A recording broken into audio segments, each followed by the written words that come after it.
Qendra për menaxhimin e krizave ka njoftuar se gjatë 24 orave të fundit në territorin e Maqedonisë janë regjistruar gjithsej 27 zjarre në ambiente të hapura. Sipas të dhënave të fundit, aktualisht nuk ka zjarre aktive, kurse nga 27 rastet e regjistruara, 26 janë shuar plotësisht, ndërsa një zjarr është vënë nën kontroll. Sipas QMK-s, zjarri që ende po monitorohet është regjistruar në deponinë e Dellçevës. Siç thonë ata, janë djegur bimësi e ulët, shkure, mbetje të korrjeve, mbeturina dhe deponi, ndërsa në disa lokacione zjarri ka përfshirë edhe pyje me drur të ulët dhe pyje të degraduara.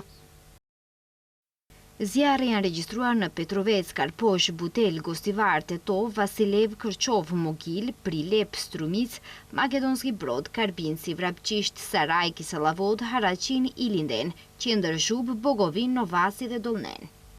Nga Qendra për menaxhimin e krizave bëjnë të ditur se deri në orën 7:30 nuk është regjistruar asnjë zjarr aktiv në ambiente të hapura në vend, ndërsa situata në terren vazhdon të monitorohet.